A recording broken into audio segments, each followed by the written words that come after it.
Good morning, students. This is Payal Katyal from Mount Litra Z School, Rohtak, and your computer teacher. So, today we will do our session 4 of Unit 2. In last class, we completed our session 3. I hope you all completed your question answers of session 3. So, today we will start our session 4. Personal hygiene and self grooming. Personal hygiene कि आपको अपने आप को किस तरह से साफ़ रखना है, एंड सेल्फ ग्रूमिंग अपने आप को किस तरह से बेटर बना के रखना है, आपको अपने आप को किस तरह से पर्सनैलिटी आपको बना करके रखनी है। तो I know it's not related to your computer subject but it is in our unit, so we have to do. Okay, so चलिए हम शुरू करते हैं। Introduction. Self management also means feeling good about oneself. Self management क्या होता है कि इसका मतलब ये होता है कि हमें अपने आप को जब हम मैनेज कर रहे हैं तो तब हमें बहुत अच्छा लगता है, हम बहुत अच्छा फील करते हैं अपने लिए।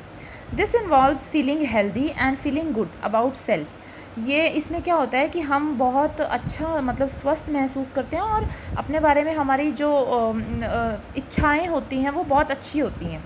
Health is one aspect which is heavily dependent on personal hygiene. जो हमारा स्वास्थ्य है, जो हमारी हेल्थ है, उसका एक जो मेन पॉइंट होता है वो होता है पर्सनल हाइजीन कि आप अपने आप को कितना स्वस्थ रख रहे हो। One feels good about self when one has positive self image. आप तब अपने आप को अच्छा फील कर सकते हो जब आपकी जो एक इमेज है वो पॉजिटिव है। Knowing how to dress for the occasion, how to carry out oneself, how to conduct oneself. जब आपको ये पता है कि किस तरह से अगर हमने किसी ओकेज़न पे जाना है तो किस तरह से कपड़े पहनने हैं, किस तरह से ड्रेसअप होना है। How to carry out oneself, हमें वहाँ पे अपने आप को किस तरह से ले करके जाना है, किस तरह से सामने वाले लोगों के सामने अपने आप को प्रेजेंट करना है। How to conduct oneself, अपने आप को किस तरह से मैनेज करना है। It all makes a positive image. ये सारी चीज़ें जो हैं हमारी एक पॉजिटिव इमेज बनाती हैं। All this come from self grooming. ये सारी चीज़ें जो आती हैं सेल्फ ग्रूमिंग से आती हैं। In this session we shall talk about both these things, personal hygiene and self grooming. इस सेशन में हम दोनों चीज़ों के बारे में पढ़ेंगे, पर्सनल हाइजीन के बारे में भी और सेल्फ ग्रूमिंग के बारे में भी। एट द एंड इसमें ये इंट्रोडक्शन में वो ये बोलना चाहते हैं कि जब आप अपने हाइजीन रखते हैं यानी कि अपनी सफाई रखते हैं, अपनी सफाई मतलब रेगुलरली नहाना, ब्रश करना, हैंड वॉश करना प्रॉपरली, हेड वॉश करना, अपने बॉडी पे लोशन या सनस्क्रीन वगैरह अप्लाई करना, जिससे क्या होता है ना कि आप फ्रेश फील करते हो, आप भी फ्रेश फील करते हो और सामने वाला पर्सन अगर आपसे बात करने के लिए आता है तो वो आपके ऊपर आपके पर्सनैलिटी को लेकर कभी पॉइंट आउट नहीं करेगा कि यार उसकी पर्सनैलिटी तो ऐसी है, वो तो ऐसे कपड़े पहनता है ना। तो this is called personal hygiene and self grooming. So आइए देखते हैं पर्सनल हाइजीन क्या होता है। Personal hygiene prevent diseases and maintain a good appearance which is an essential aspect of a social level. Personal hygiene क्या होता है, पर अगर हम अपने आप को साफ़ रखते हैं तो कोई भी बीमारियां हमारे तक नहीं आती हैं और वो हमारे को अच्छा शो करता है, जो कि एक सामाजिक लेवल पे बहुत अच्छी चीज़ है। No one like people with bad breath और बैड बॉडी ऑर्डर। कोई भी ऐसे इंसान को पसंद नहीं करता जिसके सांस में से स्मेल आ रही हो, जब वो सांस ले रहा है तो स्मेल आ रही हो या उसकी बॉडी में से स्मेल आ रही हो। Shaving off to be well groomed, अपना शेव करना। Bathing to sanitise your body, नहाना अपनी बॉडी को साफ़ करने के लिए। Washing your hands before handling food और using after using the bathroom, जब आपको हाथ धोने चाहिए जब आप खाना खाने से पहले और आफ्टर यूजिंग द वॉशरूम को यूज़ करने के बाद आपको हैंड वॉश करने चाहिए। Brushing for oral hygiene and according to smell fresh, brush करनी चाहिए कि अपना मतलब जब आप बोल रहे हो उसके हाइजीन के लिए और आपके अंदर से जो खुशबू आए, स्मेल आए, वो फ्रेशन अप हो, ऐसा ना लगे कि गंदी स्मेल आ रही है। Throughout the day are some basic type of hygiene in everyday practice. People who follow these practice are socially accepted and desired and one feel fresh, positive and energetic and confident। जो लोग इस regularly अगर हम ये काम करते हैं तो हमारे को इस हाइजीन की एक प्रैक्टिस हो जाती है और जो लोग इसको फॉलो करते हैं वो सामाजिक रूप से और हर एक तरह से फ्रेश फील करते हैं, एनर्जेटिक फील करते हैं और पॉजिटिव फील करते हैं और कॉन्फिडेंट फील करते हैं। नेक्स्ट है habit to maintain personal hygiene. Habit कौन कौन सी होती है? Take a bath regularly. Hygiene को करने के लिए हमें जो रेगुलरली नहाना चाहिए, क्योंकि गर्मियों में या कोई भी ऐसा मौसम होता है तो उस टाइम पे बहुत ज़्यादा पसीने आ जाते हैं, हमारी बॉडी बहुत ज़्यादा स्मेली हो जाती है या फिर हमारी बॉडी में खुजली होने लग जाती है। तो इसीलिए हमें क्या करना चाहिए, अपने हाइजीन को क्लीन करने के लिए, अपने आप को मेंटेन करने के लिए रेगुलरली नहाना चाहिए। हो सकता है तो 2 बार भी नहाएं। Clean and trim nails. आपके जो नेल्स होते हैं वो छोटे होने चाहिए और वो साफ़ सुथरे होने चाहिए, उन्हें काली काली गंदगी नहीं होनी चाहिए। ये भी एक पर्सनल हाइजीन का पार्ट है। Use tissue while coughing and sneezing. जब आपको खांसी आ रही है या आपको छींक आ रही है उस टाइम पे you have to use your hanky या कोई टिश्यू आपको यूज़ करना चाहिए, क्योंकि जब आप छींकते हैं या खांसते हैं तो जो आपके बैक्टीरिया होते हैं वो हवा में आ जाते हैं। तो अगर आप बिना हैंकी या टिश्यू के छींकते या खांसते हैं तो बैक्टीरिया हवा में आ जाएंगे और वो बैक्टीरिया किसी और तक जाने का डर रहता है। तो इसीलिए हमें अपना इसको फेस को कवर करके रखना चाहिए जब हम स्नीजिंग कर रहे हैं या कफिंग कर रहे हैं। Brush your teeth and floss at least twice daily. आपको अपने टीथ को दिन में 2 बार ब्रश ज़रूर करना चाहिए और फ्लोस मतलब कुल्ला करना चाहिए जब आप कभी भी मील ले रहे हैं। कोई भी अगर आप खाना खा रहे हैं तो खाना खाने के बाद आपको कुल्ला ज़रूर करना चाहिए। ये भी आपका एक पर्सनल हाइजीन का एक हिस्सा है। इससे क्या होता है कि जो भी खाना आपने खाया है उसकी स्मेल आपके मुंह में नहीं रहती है। Wash your hands. हाथ धोना भी एक पर्सनल हाइजीन में आ रहा है। अगर आप कहीं बाहर से आ रहे हैं तो उस टाइम बाहर से आते टाइम आपको हैंड वॉश करने आते ही हैंड वॉश करने हैं, क्योंकि आप डस्ट में हो, कहाँ पे हो, कितने लोगों के आपको हाथ टच हुए हैं, तो you have to come inside and you have to wash your hand. जब आप वॉशरूम यूज़ कर रहे हो, आफ्टर यूजिंग द वॉशरूम आपको हैंड वॉश करने चाहिए। अगर आपको खांसी आ रही है या आप छींक रहे हो और उस टाइम पे आप कोई टिश्यू यूज़ करना भूल गए हो तो उस टाइम पे भी आपको अपने हैंड वॉश करने चाहिए, ठीक है। तो या आपने कोई गार्बेज को, कोई कूड़े को हाथ लगाया है तो उसके बाद भी आपको हैंड वॉश करना चाहिए। ये एक पर्सनल हाइजीन का हिस्सा है। अगर आप ये सोच लेते हैं कि मुझे अपने आप को साफ़ सुथरा रखना है या मुझे अगर मैं इस चीज़ को टच करूँगा तो ये कीटाणु हैं जो वो मेरी बॉडी में जाएंगे, तो आपको खुद से ही ये हैबिट हो जाएगी कि आपको ये करना है। Maintain personal cleanliness and wear clean inner wear daily. अपनी सफाई आपको मेंटेन करके रखनी चाहिए। अपनी बॉडी की सफाई जो है वो आपको मेंटेन करके रखनी चाहिए कि किस तरह से मुझे अपने आप को साफ़ सुथरा रखना है। और जब जो भी आपके इनर वेयर होते हैं वो आपको डेली चेंज करने हैं और डेली वो क्लीन करके पहनने होते हैं। ये भी आपकी पर्सनल हाइजीन का एक पार्ट है। स्लीप टाइट एंड राइट की 8 घंटे की आपको एक रात में, एक दिन में नींद लेनी होती है, तो वो नींद आप 8 घंटे ज़रूर लें, अच्छे से वो नींद लें। और उसमें आपको कभी भी मतलब ऐसा नहीं होना चाहिए कि अगर आप सो रहे हो लेकिन आपके दिमाग में बहुत सारी चीज़ें हैं। तो जब आप सो रहे हो, जब आप नींद ले रहे हो तो आप टेंशन फ्री होकर के सोइए, क्योंकि अगर आप अच्छे से नींद नहीं भी ले पाते हैं उसका भी एक रीज़न है कि आपकी तबीयत ख़राब हो जाती है, आपका हाइजीन ख़राब हो जाता है, ठीक है। नेक्स्ट हमारा पॉइंट आता है सेल्फ ग्रूमिंग क्या होता है? आवर सेल्फ इमेज, हमारी खुद की image is composed of many things, बहुत सारी चीज़ों से होती है। The way we see and think of our self, किस तरह से हम अपने आप को देख रहे हैं और सोच रहे हैं अपने बारे में। The way people see and think about us, किस तरह से लोग हमें देख रहे हैं और वो हमारे बारे में सोच रहे हैं। How we take up situation and challenges, कोई भी सिचुएशन अगर हमारे पास में आती है, कोई ख़राब सिचुएशन होती है या कोई चैलेंजेस हमारे पास में आते हैं तो उसको किस तरह से हम ले रहे हैं, हैंडल कर रहे हैं। How we carry out our work and responsibility, किस तरह से हम अपने काम को, अपनी रिस्पॉन्सिबिलिटीज़ को कैरी कर रहे हैं। Working on the improvement of our self image along with how we conduct our self with others and in response to challenges and situation is called the self grooming. जब हम अपनी image को improve कर रहे हैं, कैसे improve कर रहे हैं कि जब हम अपने आप को रिस्पॉन्स कर रहे हैं, जब अगर हमारे से कोई बात कर रहा है तो हम उसको रिस्पॉन्स कर रहे हैं, अगर हमारे पास कोई चैलेंजेस आ रहे हैं उसको हम रिस्पॉन्स कर रहे हैं और उस टाइम पे हमने अपने आप को चेंज कर लिया है प्रॉपरली, तो उसको हम बोलते हैं सेल्फ ग्रूमिंग। क्या बोलते हैं? Self grooming. Let us see what all we can do to groom and improve our self, हम क्या कर सकते हैं अपने आप को ग्रूम करने के लिए, ये देखते हैं।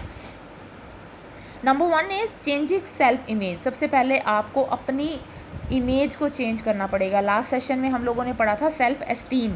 सेल्फ एस्टीम में हम लोगों ने पढ़ा था जहाँ पे आपने अपने बारे में इमेज को चेंज करना है, जहाँ पे आपने अपने कॉन्फिडेंस लेवल को इंक्रीज़ करना है, जहाँ पे आपको अगर कोई भी सिचुएशन आती है तो उसको आपको हैंडल करना है। उसको हम बोलते हैं हमारी इमेज को चेंज करना, कि सामने वाला पर्सन हमारे बारे में क्या सोच रहा है, उसके दिमाग में हमारे लिए क्या चल रहा है, उस चीज़ को हमारे लिए चेंज करना। जैसे कि मान लो आपको कोई टीचर ये बोलता है यार ये पोएम नहीं बोल सकता, अगर कोई फंक्शन है या कुछ भी है, या ये तो डांस नहीं कर सकता, और ऑन द टाइम स्टेज के ऊपर आप वो रिएक्ट कर रहे हो, आप वो परफॉर्म कर रहे हो, तो आपने अपनी एक इमेज क्रिएट कर ली है, एक अच्छी इमेज क्रिएट कर ली है कि नहीं, अगर टीचर ने मुझे डाउन किया है, कि टीचर कहते हैं कि ये नहीं कर सकता, तो मुझे करके दिखाना है, मुझे उनकी थिंकिंग को चेंज करना है। तो this is called the self image, changing self image. Next हमारा पॉइंट आता है ड्रेसिंग सेंस। ड्रेसिंग सेंस, कपड़े पहनना। आज के टाइम पे 50% लोग जो है वो अट्रैक्ट होते हैं आपके कपड़े पहनने के तरीके से।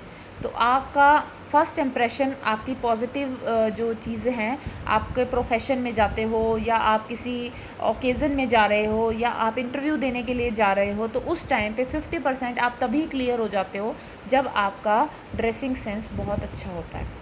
ठीक है, तो dressing sense is also a main part of the self image. आपको अपनी सेल्फ इमेज को क्रिएट करने के लिए ड्रेसिंग सेंस भी बहुत ज़रूरी है। Next is body language. Body language क्या होती है? बॉडी लैंग्वेज यहाँ पे इन्होंने किस लिए दिया है कि बहुत सारी चीज़ें जो हैं वो गेस्चर से या आपकी जो कॉन्फिडेंस लेवल है उस चीज़ों से शो हो जाता है। जैसे मान लो आप कोई इंटरव्यू देने के लिए गए हो, ठीक है, अब वेरी फ्रेंकली अगर आप इंटरव्यू देने के लिए जाते हो तो सामने वाला पर्सन जब आपसे क्वेश्चन कर रहा होता है तो ही या she is not that much intelligent, या he is not that much, उनको इतना नहीं पता होता कि इस क्वेश्चन का आंसर क्या है। ठीक है, only just they want to see how confident you are about your answer. समझ में आ रहा है कि अगर आप अगर आप कहीं पे इंटरव्यू देने गए हो, ठीक है, सामने आपका पर्सन बैठा हुआ है इंटरव्यू लेने वाला, ठीक है, आपसे उन्होंने एक क्वेश्चन पूछा, क्या आपको लगता है आप एसएस के टीचर हैं, आप साइंस के टीचर हैं, या आप आईटी प्रोफेशन से गए हैं, या आप मार्केटिंग प्रोफेशन के लिए गए हैं, तो क्या उन्होंने सब चीज़ें, एक पर्सन सारी क्लासेस तो नहीं पढ़ सकता ना। एक पर्सन, अब मैं हूँ, अगर मैं तुम्हारा इंटरव्यू लेती हूँ तो मैं कंप्यूटर के बारे में तुमसे पूछ सकती हूँ, क्या मैं एसएस के बारे में पूछ सकती हूँ?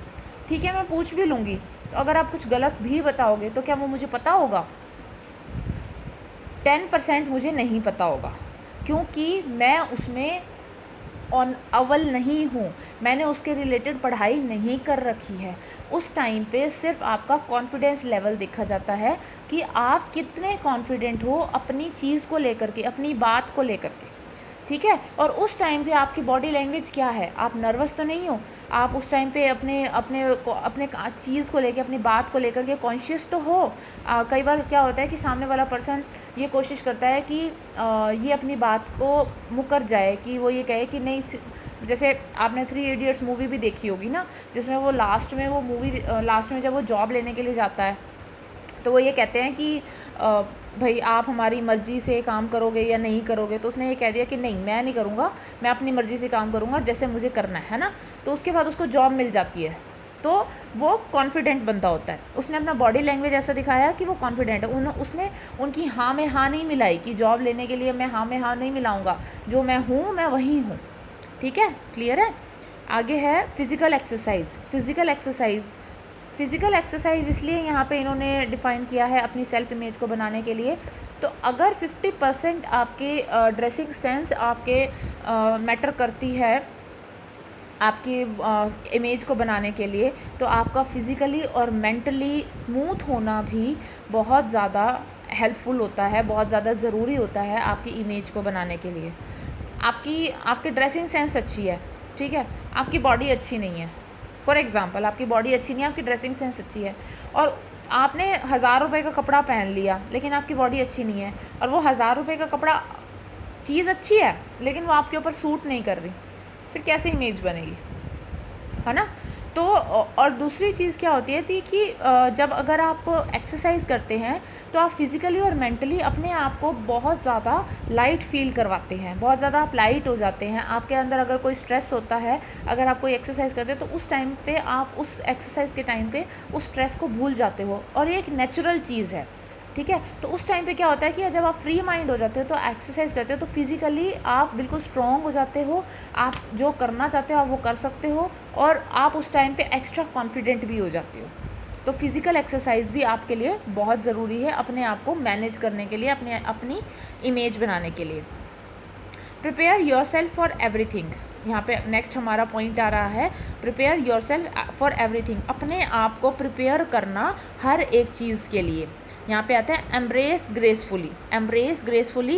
If we prepare our self mentally, अगर हम अपने आप को मानसिक रूप से प्रिपेयर कर देते हैं कि कोई भी अगर प्रॉब्लम आती है फ्यूचर में तो हमें डरना नहीं है, हमें उसे फेस करना है, चाहे वो प्रोफेशनली आती है, चाहे वो professionally we can do planning on project and planning for the risk and their migrations mitigation. Personally we can work on our mental and emotional strength. वो यहाँ पे ये कहना चाह रहे हैं कि अगर हम ऑफिस में हमें ये पता है कि कोई प्रॉब्लम अगर आनी है तो उस टाइम पे हम उसको प्लान कर सकते हैं कि प्रोजेक्ट के थ्रू, किसी प्रोजेक्ट में या कोई रिस्क होता है तो हम उसको प्लान कर सकते हैं कि हमें आगे उसको कैसे करना है। लेकिन पर्सनली क्या होता है कि हमें अगर किसी जगह पे रिस्क लेना होता है तो हमें डरना नहीं है फ्यूचर में, हमें अपने आप को मेंटली इतना स्ट्रॉन्ग बनाना है कि हाँ हम ये कर सकते हैं। उस टाइम वो आपकी एक सेल्फ इमेज जो है वो बहुत अच्छी क्रिएट हो जाती है। नेक्स्ट है आपका एक्सेप्टेंस। एक्सेप्टेंस का मतलब ये होता है कि किसी भी सिचुएशन में कोई भी चैलेंज अगर आता है, कोई भी प्रॉब्लम आती है, आप हर एक सिचुएशन में हर एक चीज़ को एक्सेप्ट करेंगे। जैसे कि अगर आपको कोई प्रोजेक्ट को स्कूल में किसी टीचर ने काम दे दिया कि आपको ये काम करना है, आप एक बच्चा होता है मैम मैं तो नहीं कर सकता, मैम मेरे पेरेंट्स घर नहीं होते, मैम ये और मैम वो, और एक बच्चा ये कहता है कि मैम आई विल डू। चाहे वो रात को बैठ के करे, चाहे वो आधे घंटे बाद टीचर के पास जाकर के अपनी प्रॉब्लम को एक्सप्लेन कर देगी, मैम ऐसे ऐसे है तो क्या मैं कल की बजाय परसों सबमिट कर दूं, लेकिन मैं कर दूंगा, है ना। तो वो होता है सेल्फ कॉन्फिडेंस, ठीक है, वो होता है सेल्फ कॉन्फिडेंस। उसमें क्या होता है कि आपने उस चीज़ को एक्सेप्ट तो किया, आप कॉन्फिडेंट तो हुए कि हाँ मैं कर लूँगा, चाहे उस टाइम पे एक आपकी एक इमेज क्रिएट हो जाती है, ठीक है। नेक्स्ट हमारा पॉइंट है work ethics and skill. Work ethics and skill क्या होता है कि कौशलता, स्किल का मतलब होता है कौशलता। जहाँ पे आप काम कर रहे हो उस जगह पे आप किस तरह से अपनी स्किल्स को दिखा सकते हो, अपने आप को प्रूव कर सकते हो। तो हमारा फर्स्ट पॉइंट आता है टीम प्लेयर। हमेशा अगर आप कोई अपने आप की इमेज को इस तरह से बनाओ कि वहाँ पे आपको एक टीम प्लेयर का रोल ज़रूर दिया जाए। टीम प्लेयर वो होता है कि जहाँ पे एक पर्सन जो ये कमिट करता है कि टीम को कि जो भी गोल मिला है उसको हम कवर अप करेंगे, और वो उसका टीम प्लेयर बनेगा और सामने वाले पर्सन को इस तरह से गाइड करेगा कि आपका गोल जो है वो अचीव हो जाए, ठीक है। जैसे कि एक टास्क में 4 पर्सन है और किसी मान लो एक मतलब हमारी टीचिंग लाइन में एक ये जो चीज़ होती है, जो बच्चा थोड़ा सा डाउन है पढ़ाई में, उसको अगर हम एक रिस्पॉन्सिबिलिटी दे देते हैं कि बेटा यू हैव टू डू, तो वो क्या करता है कि वो रिस्पॉन्सिबिलिटी बहुत अच्छे से निभाता है, वो टीम प्लेयर का काम बहुत अच्छे से करता है कि 4 बंदे उसके अंडर हैं तो उन 4 बंदों को वो इतने अच्छे से इंस्ट्रक्शंस देगा कि जो हमारा गोल है वो अचीव हो जाता है। नेक्स्ट है टेक इनिशिएटिव। टेक इनिशिएटिव कि जो भी कोई काम आता है उसको करने का इनिशिएटिव आपको लेना है कि हाँ भाई मैं ये कर सकता हूँ। आपको जो भी अपॉर्चुनिटी मिली है उसको एडवांटेज लेना है कि हाँ मेरे पास ये काम आया है और मैं ये काम कर सकता हूँ। अकाउंटेबिलिटी। अकाउंटेबिलिटी का मतलब होता है रिस्पॉन्सिबिलिटी लेना किसी चीज़ के लिए, लेकिन उसका सेटिस्फैक्ट्री रिजल्ट भी देना होता है, ठीक है। Satisfactory result.